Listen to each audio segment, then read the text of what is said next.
My guest today is General Larry Ellis. So, welcome to the show, General. Thank you, Anthony. Usually I start my guests where they went to college. Where did you go to school? I went to college at Morgan State University, and it's located in Baltimore, Maryland. And I'm a little bit older than most. I started college in 1964, and what a time. And I went to Morgan State is what is called a land grant college. And by that, it meant that the federal government provided funds for institutions that were land grant colleges. And in return, they put a string on those funds. Wow. And the string was, in this particular case, that they would have an ROTC program, Reserve Officer Training Corps program, that every able-bodied male, excuse me, was required to take 2 years or eight credit hours as part of their college education in a liberal arts school. So I joined. I went to Morgan. I didn't even know what ROTC was at the time, and I realized I had to take a course for the first 2 years, a two-credit course, semester. Wow. And it was for Reserve Officer Training Corps. Now, why was this taking place? Well, partially because we had a war going on in Vietnam, and they needed officers. So West Point was our only source. West Point and Officer Candidate School were the 2 points with which we would draw officers. So with ROTC, which is our largest source of commissioned officers now, went through these universities to obtain a commission as a second lieutenant. So I spent my 4.5 years at Morgan State University, graduated in February of 1969. And by December of 1969, I was a second lieutenant in Vietnam, Wow. infantry platoon leader. Morgan State is still there. It's an HBCU, Historical Black College and University, doing very, very well. It has a graduate program now, student body of about 8,000, and doing quite well. Very proud of it. Great. So how does one become a general from graduating from Morgan State? That's an interesting point. And I would say to young people, don't set your goals on becoming a general.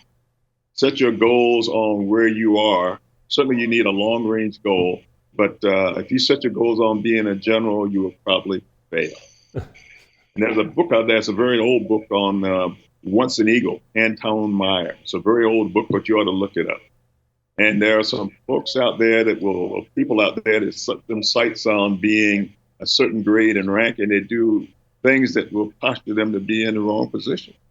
So my view is you go in and you do the best you can in the job you've gotten. I think we call it bloom where you're planted, and you go work on it.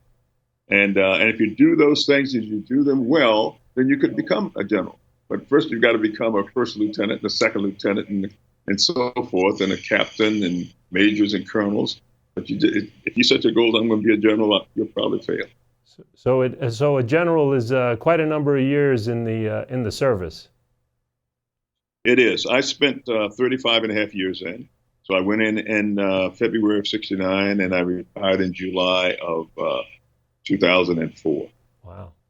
Quite a career. I loved every moment of it. I'd do it all over again if asked, because it's a thing about serving. And I enjoyed it very much. I served around the world. Spent almost 10 years in Europe on 3 different tours. I spent a tour in Korea, 3 years. Spent a tour in the Pacific in Hawaii. I spent a tour in Vietnam. And the rest of the time I was in the United States. So about 14 years of my 35 and a half years were overseas. Wow. And I enjoyed every moment of it. Have a family. My family traveled with me, except for Vietnam. I did do a tour, by the way, in the Balkans during that period, the Bosnia Peace Accord. So I was the senior army commander in Bosnia when President Clinton was the president. But I did that. But it was wonderful. It's a sense of service. And I really believe most young people ought to dedicate themselves to something above self, beyond self. And I'm not saying to go into the military, but I'm saying to go and give of yourself, police force, the fire department, Mhm. teaching. There's a lot of professions out there where you've got to give, Yeah. and I think it makes you a better citizen. So, what do you do today as a civilian that's out there? What do you do today? That's a great question. I sit on several boards of directors, and many of those has to do with the Army, and they were federal boards, and I think it's important. It keeps me connected. And I sat on a board called the uh, National Board for the Future of the Army. It lasted for a year. We were asked to do that. I sat on something called the American Battle Monuments Commission. That just ended about a year or so ago. I sat on a board right now that's called the 50th Commemoration of Vietnam Hmm. and Vietnam veterans. And then 2008, in that particular case, that one's still going. The Congress directed the Defense Department to go take a look at our veterans, how our veterans were treated for the Vietnam War. And out of that came, we wanted to thank all those who served and the family members of those who served. If you put that in perspective during Vietnam, and that started in 1955 and went to 1975, many of these young men were 18 to 24, 25-year old.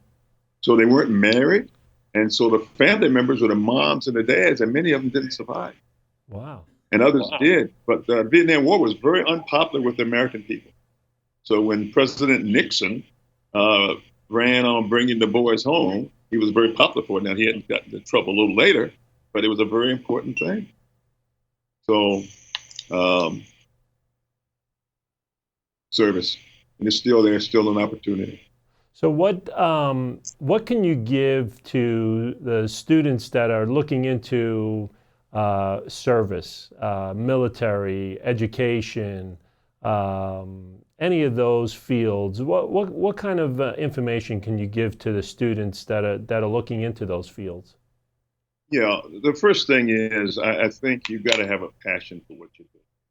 And too often, our students really take their next step in education towards something that happened in their families or toward a teacher they like, but it's not them.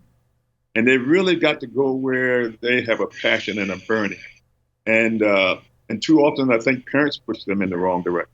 I had no idea that I would be in the military, none whatsoever, none. And I ended up spending a career in it because I found something that I really enjoyed doing. And this passion thing is where you find yourself spending all of your time. That's where your heart is. Hmm. And time doesn't matter, and the cost doesn't matter, and you do it for free. That's your passion. Go do it. And really, I don't mean this in a negative way, but not what mom wants you to do and dad wants you to do. Follow your passion, and you have to be happy at what you're doing. And if you do that, you're going to be successful. No doubt in my mind, What because you'll spend time to do it. what was the passion in the military that got you excited about it? That's interesting. I found myself spending all of my extra time hanging around the folks over the military sciences department.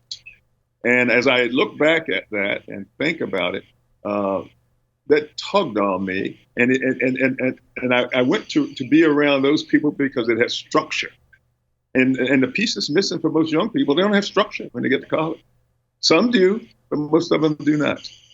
And I say that from a very authoritative position. I spent 9 years, or so 7.5 years, on the Board of Regents for the University System of Georgia. And we started there. We had 35 universities in that system. So I spent 7.5 years doing that. And we had several studies on what was happening to our students as they were trying to get ready for college. I still serve on the board of Morgan State University in Baltimore. And I've been on that board for about 10 years. So I'm a little bit in touch with higher education and what's going on generally. But most of these students will change their major after they get started. They find out that's really not them. Uh, and I call it false starts, but it's okay. They've got to learn. But I really would suggest, where's your heart?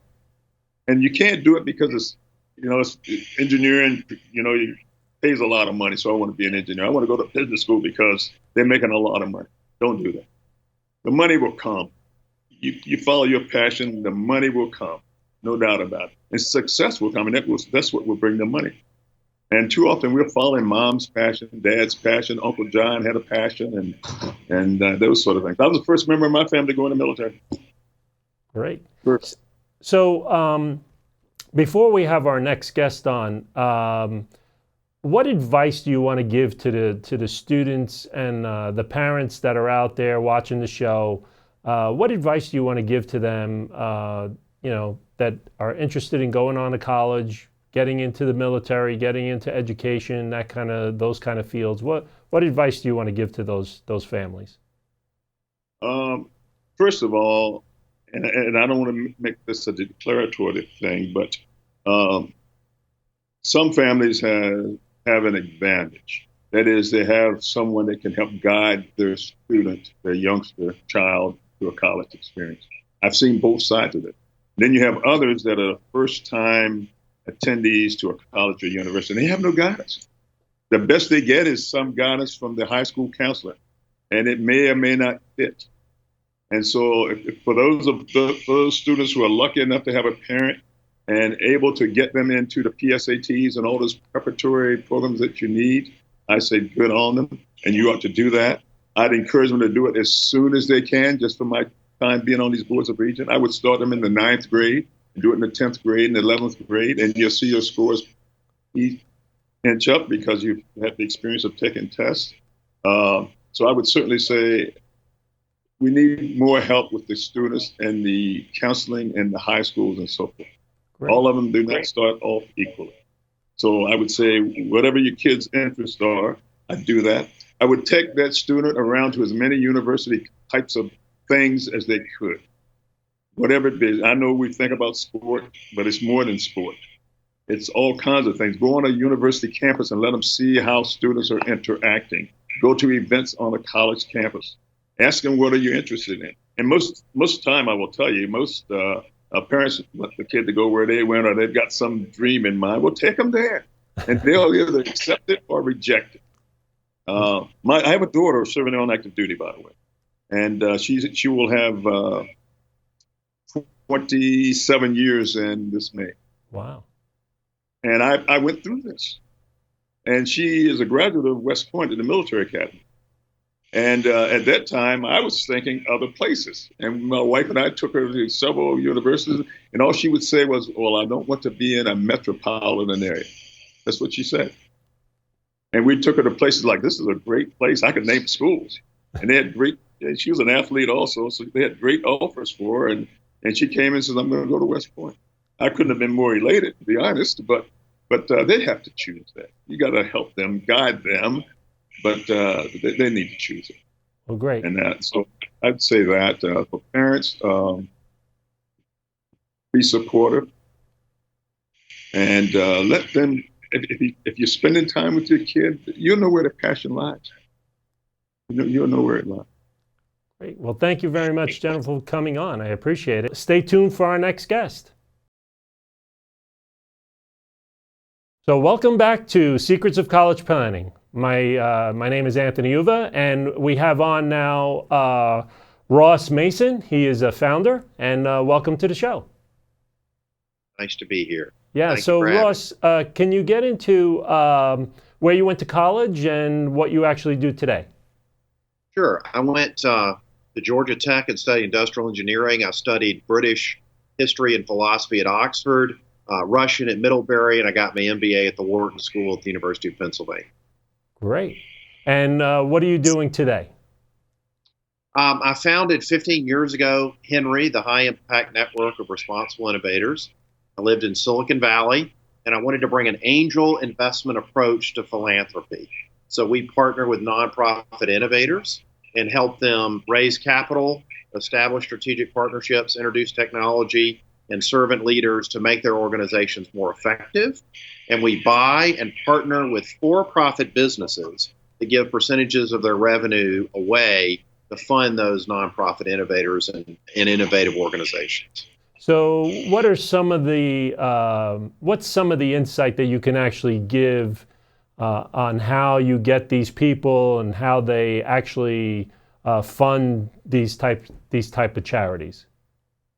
So we created a model on collaboration based on Bill Foegge's work, FOEG, who was President Carter's CDC director, the first director of the Carter Center, and convinced Bill and Melinda Gates to get into healthcare, ran global health for the Gates Foundation, eradicated smallpox, is credited with saving more lives than anyone in human history. We took his model and we applied that model of collaboration on how he got the NGO community, the philanthropic community, the business community to eradicate smallpox, which we had the answer to in 1796. Whoa. In 1803, Thomas Jefferson said, "This is great. We're going to eradicate smallpox within the next 10 years." But instead, over 300 million people died in the 20th century alone before Foegge eradicated it in 1974. So we took that model and applied that innovative model with a Silicon Valley approach to angel investment and accelerating innovators to nonprofit organizations. And what are some of the things that they're focused on eradicating these days? Right. So we were asked by the Obama White House to do a project on ending sex trafficking nationally and globally. We created a nonprofit called the Warrior Alliance that Admiral Mullen asked us to launch when he was chairman of the Joint Chiefs of Staff. We did a golf program with Jack Nicklaus and Tom Cousins launched that's 5 miles from the Augusta National that trains disabled veterans in 22 job verticals. We do clean water, vaccines, antivirals, human rights, anti-terror work in Europe and Asia, North Korea, India. Africa is mainly clean water, vaccines, antivirals, food programs. So what's important to us is the innovation, is people that are really game changers in their philanthropic endeavor or passion. Great. So how can students in high school and college get involved in something like this with you? Well, I would encourage, philanthropy is really changing. It's going from large foundations, organizations, not to pick on anyone, but like the United Way or the Boy Scouts or the Red Cross, organizations we're all familiar with, to organizations that have scalable or sustainable strategies. So, I would encourage people, and that's where the millennials really are concerned about what kind of a difference are you making? What kind of an impact are you making? How can I give back? Even if I'm working for a for-profit, what are we giving back to our communities? So I would encourage students to look at the impact and the charitable return that organizations are getting and what their strategy is. Not a jobs program for a large organization, and not to pick on the Red Cross, but the Clinton Global Initiative and the Red Cross raised $500 million to build houses in Haiti. They built 6 houses in 5 years with $500 million. Wow. We have a partner out of Silicon Valley who built 142 houses in less than 2.5 months for less than $750,000. Wow. Do you want to be at $83 million a house, or you want to be at less than $6,000 a house? So I would really encourage students who are interested in philanthropy to look at the impact, look at the return, look at the business model, look at it as a business. Is it sustainable? Is it scalable? Is it empowering others? Is it building community? Is it giving people fish, or is it teaching people to fish? Now, how about if students want to start something on their own? The millennials and the Gen Zs that are out there, they're all interested in doing something like that. That's exactly what I did. I think the important thing is to think about your passion, what your gifting is, and be very aggressive about learning, reading about people in that field, asking lots of questions, being willing to work for free, doing internships, having a tremendous sense of humility and servant leadership.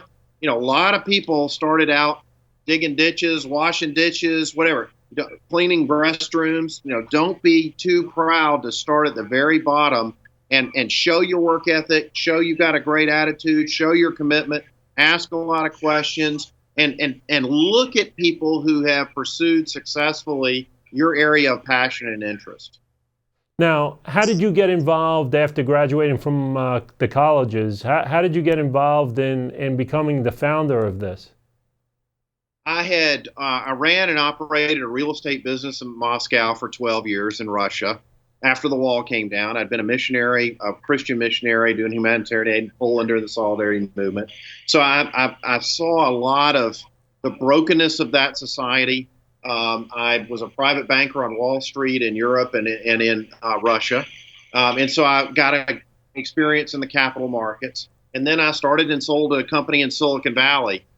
But I really, whether it was being an entrepreneur in Russia, working with entrepreneurs on Wall Street or in Europe or in Silicon Valley, I really saw the power of innovation and entrepreneurship, and I wanted to apply that to philanthropy, which I felt was very broken. That there are many examples like I cited with the American Red Cross. Interesting. And I hate to pick on them, but I wanted to apply that kind of innovation and business to philanthropy. And so that's how I got started. And how many years ago did you start this? 15 years ago. Wow. So how big is the organization now, and the types of things that you're doing with it? We don't measure our success in the number of people or how much money we raise. We want to accelerate other innovators and solve problems. So, and what we were trying to do is make Atlanta a global leader in health innovation. So in the state of Georgia, we've created one of the leading free clinic networks in the United States. That was our first project. Then we did special needs education in partnership with Harvard Medical School as an innovator, and others. With Forbes has featured this innovator.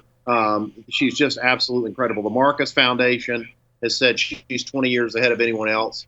So we're like what an angel investor does. And so the anti-trafficking work I mentioned, the clean water vaccines, antivirals, et cetera, human rights.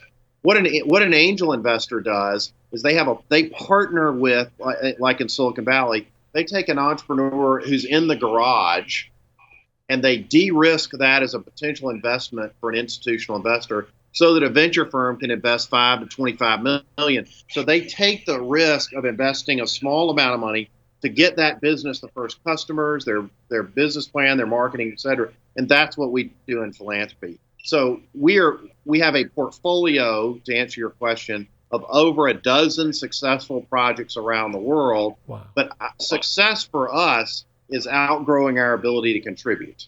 That's what we want to do. We want to grow the organization so it does no longer needs us. We can go address another problem with an innovator in a new space. Gotcha. So we've done over a dozen successful projects around the world. So now did these they all become charities of some sort? Do they eventually run out, or does something else take over? No. So we have over half a dozen businesses that we partner with. And sometimes we bring on new companies, but we pair those businesses with those innovative nonprofit organizations, so their overhead and administrative cost is taken care of indefinitely. Wow.